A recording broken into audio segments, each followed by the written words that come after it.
if you train consistently but you still feel tired, soft and inflamed, the reason might not be your workouts, it might be your recovery. And in today's video, I'm going to give you the 7 biggest mistakes that I see over and over, especially with men over 35, that are affecting their recovery and therefore their results, keeping them stuck in their fat loss journey. Without further ado, let's dive right in. All right, so the number 1 mistake is cold exposure. By the way, when I'm saying cold exposure, it doesn't mean that it's wrong. Cold exposure is great. The thing is that you need to time it properly. And that's the number 1 mistake that I see with men over 35 is cold exposure after the workout. A lot of people now are talking about cold plunges and cold exposure, and that's great, but not after the workout. Without being too technical, what happens is that when you work out, you're inflamed, but you need this inflammation in order to produce the results that you want, so that your body super compensates. And what happens is that if you're exposing your body to cold, like a cold plunge after the workout, you're massively reducing that inflammation. So you're basically reducing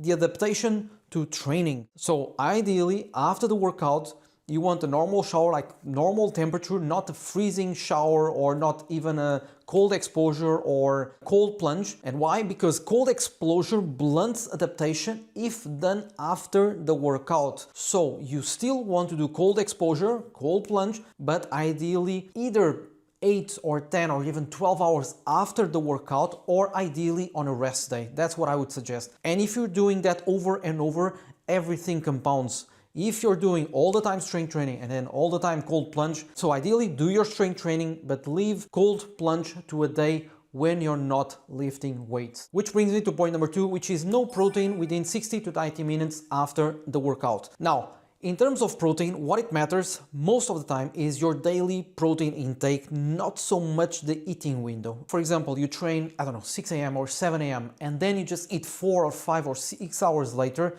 you're losing there a huge opportunity window. So ideally, you want to place a high protein meal within 60 to 90 minutes because that's when your body is more receptive. Because what's happening is that when you're training, for example, in the morning in a fasted state, you increase your cortisol. That means you're going to be more alert, you're going to have that fight or flight response.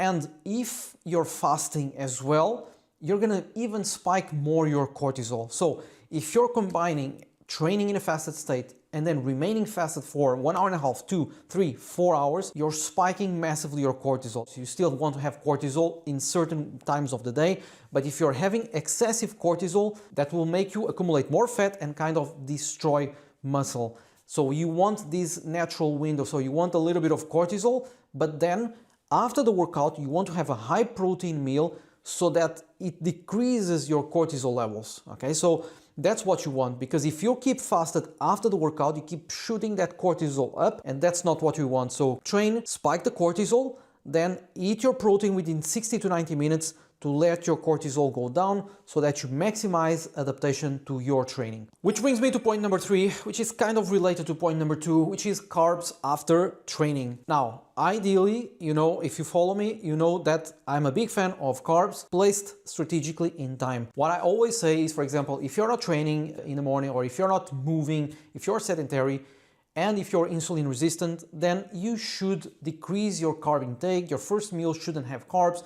But this does not apply if you're training hard in the morning. So if you're training hard in the morning, 6, 7 a.m., you do a strength training session or you do a great workout, like 45 minutes, 50 minutes, then after the workout is a perfect time for you to have carbs. You don't need to fear carbs. Carbs are a great tool for performance. They're a great tool for muscle building. And if you're training hard, doing strength training, trying to build muscle, but then you just have protein, you're leaving a lot of gains on the table. Why is that? Because carbs is what's going to replenish glycogen stores. What it means is that that's the fuel that will make you have more strength, better performance, better recovery, better ability to build muscle as well. Now, if you don't move, if you're sitting, if you don't lift weights, you shouldn't have carbs or minimal carbs. If you're lifting weights, if you want to improve your body composition, break that plateau, get stronger, build a bit more muscle, then you need more carbs, especially after the workout. And this is one of the mistakes that I see is people going low carb because they fear carbs. You don't need to fear carbs. Carbs fuel performance, and you should eat the right type of carbs. Sweet potato, sourdough bread, even white rice is a great source, especially after the workout. because your body is highly receptive and that fuel will be used to build muscle. So if you're lifting weights, have carbs after the workout. Now, ideally, you want to have protein and carbs after the workout. You can have some fats as well, but prioritize protein and carbs after the workout because this is gonna decrease massively your cortisol. And then you can incorporate some fats such as avocados, a couple of nuts. Why? Because that will satiate you. All right, that's a role of fats, but I'm not going to talk here about fats. Mostly protein and carbs after the workout to decrease your cortisol response and to improve your ability to recover and to build muscle. Which brings me to point number 4, which is excessive fasted training while stressed. And this is a big one. Now, if you follow me, I'm a big fan of training in a fasted state. And why is that? Because I'm able to manage my stress levels and my cortisol levels. However, if you're stressed, if you're wired, if you have a lot of stuff going on in your life, professional stuff, financial stuff, relationship, a lot of things, if you're not sleeping enough, all of this increases your stress, increases your cortisol, and if you're training in a fasted state all the time, this will even spike more your cortisol. So you want to have the benefits of exercise and relax and feel better, and you're gonna have the negative effect and you're gonna have the opposite effect. And again, I love fasted training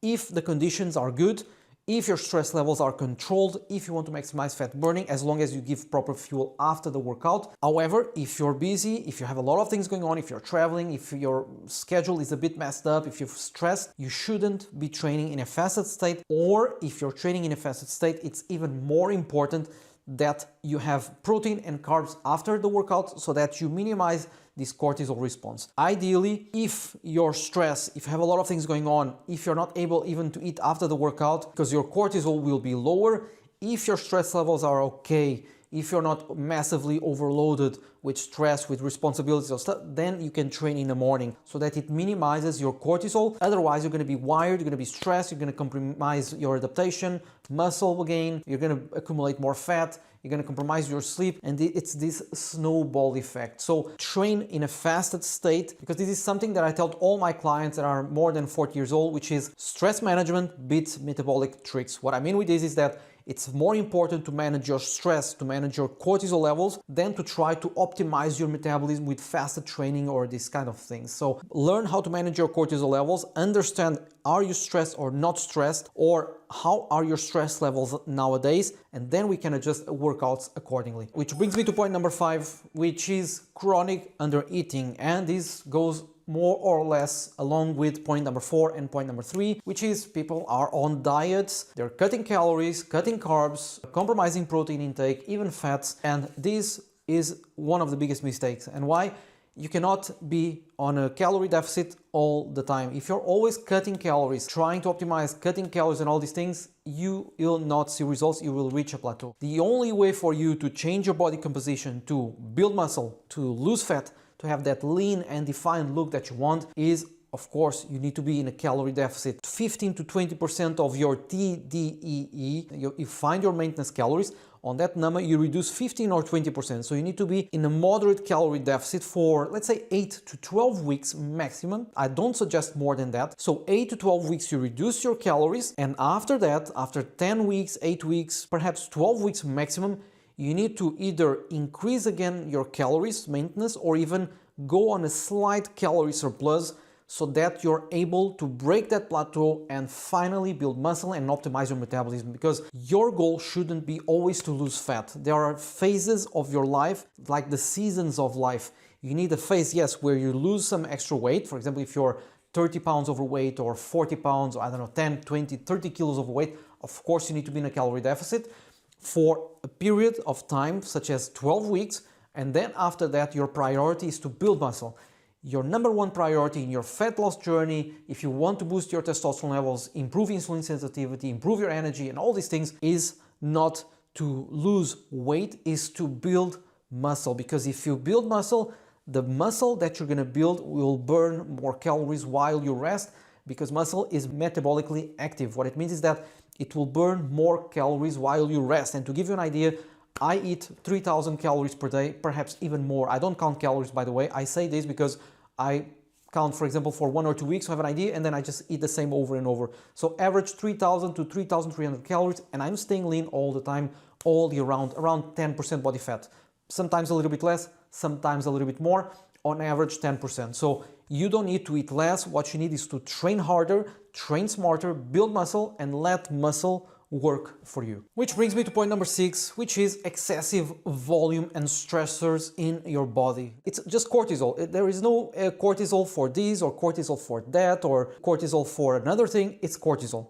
It's binary, cortisol or not cortisol. What I mean with this is if you're constantly, for example, under eating, if you're lifting a lot, if you're doing a lot of cardio, if you're doing a lot of HIIT, this will increase your cortisol levels and will have the negative effect on your recovery. And why do I say this? Because I see this over and over. If I talk with someone and they say that they want to lose weight, the first thing they say is, I'm going to start running more, or I'm going to start doing some group classes. And again, there's nothing wrong with that as long as you do it strategically. Maybe once a week is fine, twice a week. The thing is that I see people doing 3 or 4 HIIT classes, Barry's Bootcamp, Orange Theory, running 3 or 4 days a week. And these inevitably will compromise your metabolism, your lean muscle. You're going to lose weight, you're going to lose fat, you're going to lose muscle, you're going to end up skinny fat, you're going to compromise your recovery as well. So what you want is to prioritize strength training, building muscle, and then you sprinkle that with 2 cardio sessions per week, not more than that. Because again, it's important that you manage your recovery, your sleep, your cortisol levels. Just remember something, your adaptation doesn't happen when you're training. You're not burning fat when you're running. You're not building muscle when you're lifting weights. These happen 24, 48, 72 hours after the stimuli. So if you're doing excessive HIIT and excessive cardio, you're compromising that curve, you're compromising lean muscle, you're compromising adaptation, you're compromising fat burning. Excessive cardio and excessive HIIT will elevate your cortisol, it will compromise your recovery, and you want to focus on recovery, on sleep, on walking. That's the most important thing that you want to do. I guarantee if you prioritize lifting weights in a smart way 3 to 4 days a week, either 3 full body workouts or 1 day upper body, the other day lower body. So you do 2 upper, 2 lower, and then you just, the other day or 2, you just walk. Go to the treadmill, incline, put 10, 12% incline, just walk like 3 miles per hour, 4.5 kilometers per hour, or even 5 kilometers per hour, zone 2. You will get the best results of your life, I guarantee. I do high intensity training perhaps once every 15 or 20 days. I don't run, I don't do long cardio sessions, and I'm lean all year round. So understand something, it's the minimal effective dose approach. You don't need more HIIT, you don't need more cardio. You need probably more calories, more carbs, more strength, more recovery, and less HIIT and cardio. Again, because you want to manage your cortisol levels, and HIIT and cardio are responsible for increasing cortisol massively. So manage your cortisol levels, and you're going to see your body starting to change. Which brings me to point number 7, which is poor sleep and no daily down regulation. What I mean with this is sleep is crappy nowadays, and this is by far the biggest mistake that I see with people is they're training, they're on diets, they're doing everything, and they're sleeping 6 hours. And why is that? Sleep is where your body actually restores. Sleep is where you have REM sleep, deep sleep, restorative phases, where you build muscle, where you burn fat, where you produce testosterone, growth hormone, where all the adaptations that you want take place. And I see these over and over, guys training 5, 6, 7 days a week, and they're sleeping 6 hours or sometimes even less. I spoke actually with a client like 3 weeks ago. He joined the system, and when I spoke with him, the first call, he told me, so he was training 6 days a week, push-pull legs, and then push-pull legs again, so 6 days a week, and then 7th day, he was doing cardio, like running 50 minutes, 1 hour, and I just told him, man, are you ready to do half of that? We're gonna be doing half of that and getting you the results that you want. So understand, the body doesn't adapt while you're training, while you're running. It adapts when you sleep. So you want to fix your sleep. How? Taking, for example, magnesium glycinate. Wind down at night. No screens before bed, at least 1 hour. Daily morning sunlight. 10 or 15 minutes of morning sunlight to regulate your circadian rhythm. Again, this is not a video about sleep, but if you want to break that plateau, to see the results that you're looking for, you need this down regulation, you need to improve your sleep, because again, it's during sleep that all this restoration in your body takes place. And if you're not sleeping enough, you're not giving enough time for your body to restore. Again, increase your cortisol, because if you're not sleeping enough, you're gonna have more cortisol, which is again a stress hormone. You're gonna have worse insulin sensitivity. You're gonna have more cravings as well, because you know that if you're sleeping 4, 5, or 6 hours, you're not going to crave a salad, right? You're going to crave junk food or sugary food or salty food. And again, it's during sleep that all this regulation of your growth hormone, of your testosterone, of your hunger hormones takes place. So fix your sleep. You're going to be more insulin sensitive, you're going to regulate your hunger hormones, and everything will fall in place. As you see, most guys don't need more supplements, more workouts, or different diets. They just need fewer recovery mistakes. And if you learn how to fix these 7, you will see the results that you're looking for. You're going to finally break that plateau. You're going to get rid of belly fat. You're going to boost your testosterone levels, and you're going to achieve that lean and defined look. And above all, way better health. So fix this, and your training will finally start working. Subscribe, and I'll see you soon.